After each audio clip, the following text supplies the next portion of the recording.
So the equipment that we need for a concealed zip, we've got our sample piece. I'll show you how to do the opening in a minute. That is just calico. Then you need a concealed zip. So if you note the concealed zip at the top, the zipper looks like that one. And then the zip looks like that. You don't see any teeth at all. So the teeth you see on the wrong side, that's the right side. So that is a 9-inch zip. Then we need pins, pin cushion, snips,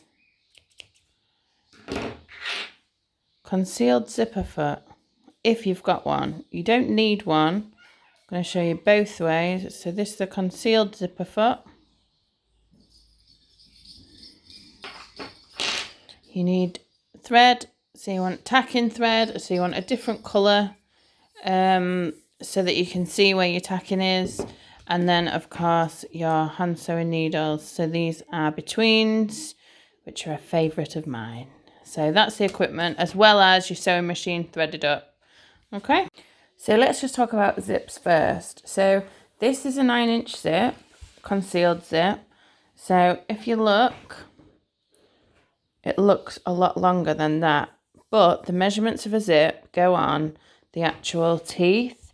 So the white bit here, that's the tape. So that's the tape of the zip. The actual zip function, this is called the pull. So that's the zip pull. And then on the back, for the concealed zip, this is the teeth. So these are the teeth, and that's what you measure. So from the bottom, can you see where it opens? That's where you're going to start measuring from. So that's the start point. The end point for measuring is where the pull starts. So where the split is at the bottom, that's where I'm going to measure from, up to the top. And can you see that then sits as a 9? So that is a 9-inch zip. Now zips tend to come in a 2-inch measurement. So you'd get a 5, a 7, a 9, okay, so on.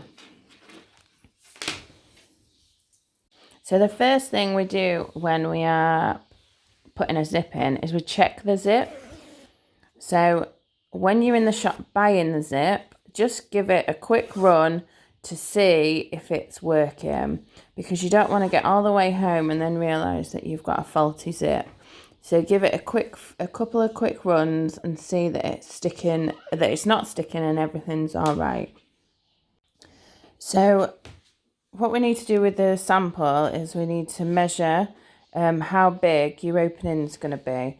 So the tape goes right to the edge here. So you've got a 1.5 centimetre seam allowance at the top. And the actual opening is shorter than your actual zip. Because what we need to do is, because this is so wide and sits quite high, you need to be able to get that out of the way so that sits underneath your opening. So I know that that's going to be where my opening is. So I'm going to put a pin in there. So now I'm going to stitch from this pin down to the bottom, and I'm going to leave this side open. So I've stitched a 1.5 centimetre seam allowance, and now that is open. So I made sure I've done a back stitch here to keep it reinforced. So I'm going to look at the wrong side of the fabric. So the opening is here and the wrong side is here. So I'm going to press my seam allowance back, and when I get to the opening, I'm going to continue to press my seam allowance back so that they should all match up and touch like this. So I've pressed the seam allowance open, and then I've continued to press my seam allowance back, and that's the right side. So you can see that those edges touch each other. So what I'm going to do now is I'm going to turn it to the wrong side. I'm just going to get ready to put my zip in. So a special thing about a concealed zip is that the teeth actually roll back. So I'll show you. So the teeth actually roll back, and that's what makes it invisible. So when you're sewing, you have got to get right in and close to here. So not to go onto the teeth, but close as you can to the teeth. So what we're going to do, so we're going to go right sides of the zip to the right side of the seam allowance. Now I'm just going to work on one side, and I'm going to put the raw edge right up to the raw edge, and I'm going to bring it across so that this is right on the fold. Okay, I'm going to pin it in place, but I'm only going to pin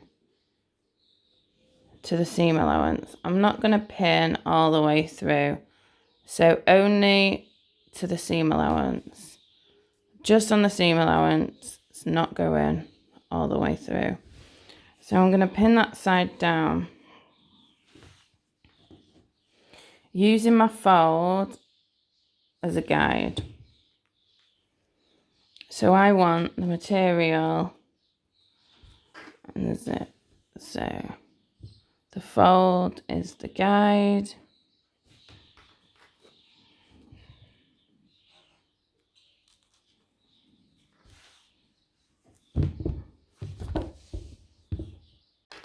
So I pin that side down. I've only pinned to the seam allowance, and I've pinned just a little bit further than the opening. Then if you look on the right side, you should just see the edge of the teeth. So the tape and the material should be together. Okay? So next bit is to use your thread, and you're going to tack it down. So a good little tip, if you're struggling to thread your needles, to get your needles out of the pack.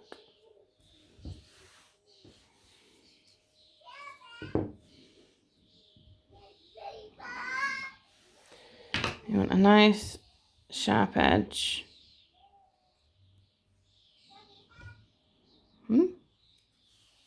So you want a nice sharp edge.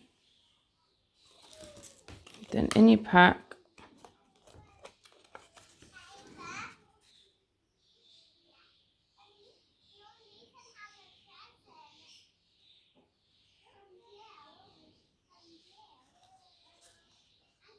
pull it through.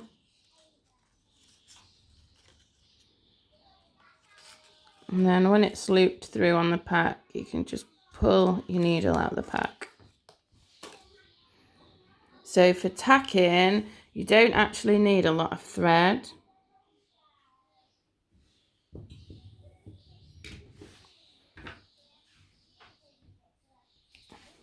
And we're going to do a diagonal tacking stitch because it is firmer. So you're going to,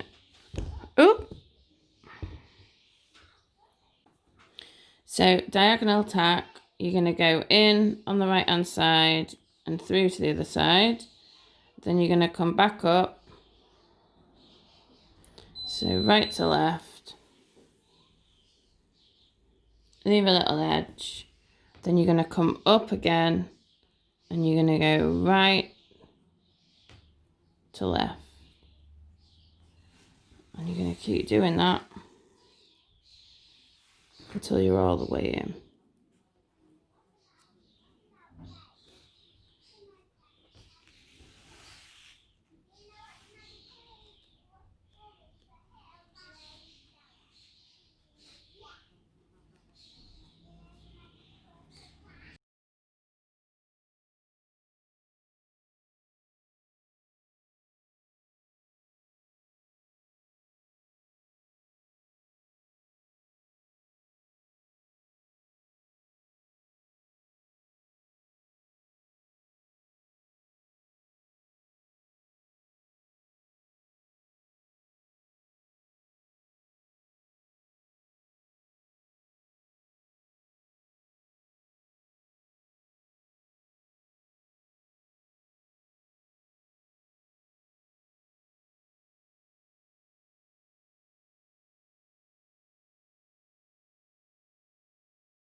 So we've done one side, we've not stitched it on the machine yet.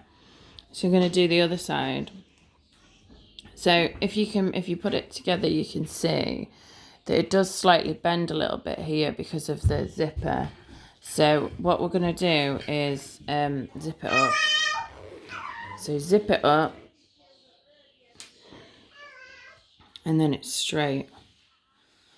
And then you can get a good marker for the top of the zip. So the top,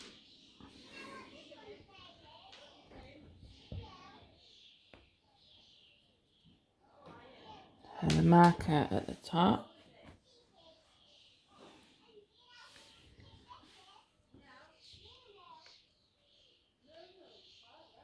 And then a couple. So what I'm doing is I'm just checking that the seams are matching underneath, touching.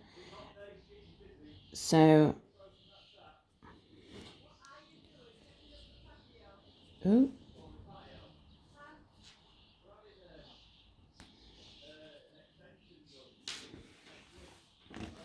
And I'm going to put one at the bottom. And then what I'm going to do is I'm going to turn it back round and I'm going to open it back down. But what I'm going to do is I'm going to put my zip inside. So I want the zipper to go back underneath there.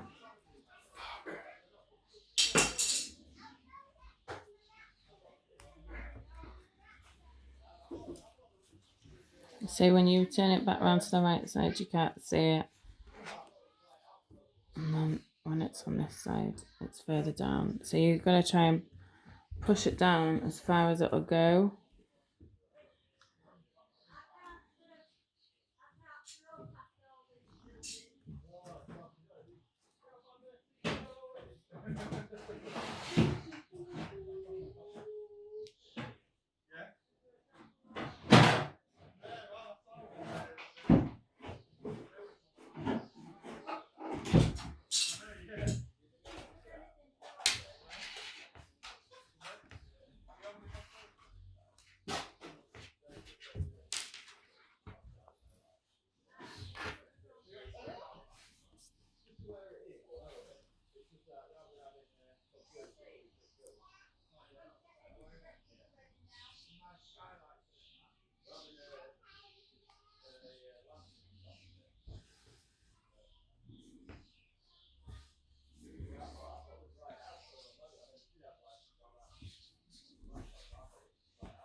So there we have both sides prepped. The zipper is pulled right down, so it's not going to be in the way. I have just done seam allowance only, not gone all the way through. So if you look at it at the right side,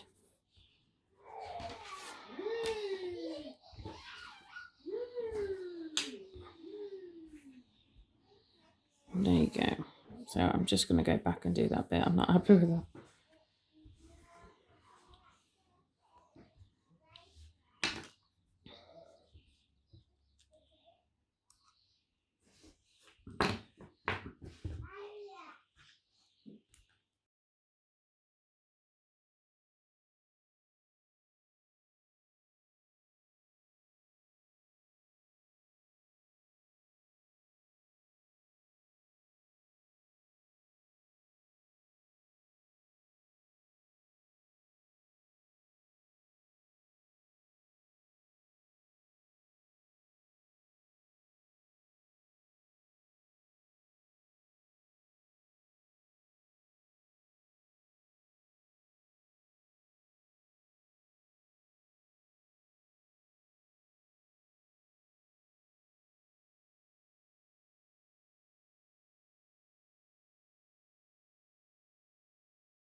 So you can knock these off if you want. I just keep them loose because it's easier to pull them out. So that's better. And then when I stitch, that should pull it round.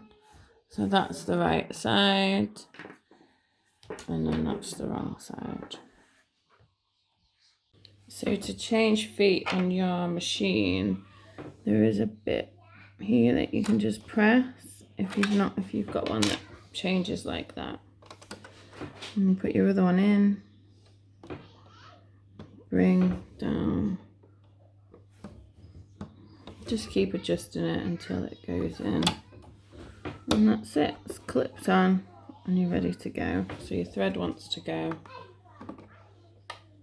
to the back.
So I've just stitched that side, and that's it attached down. So I'm going to do the same to the other side now. Then I'm going to cut away all these little bits. So line it up the same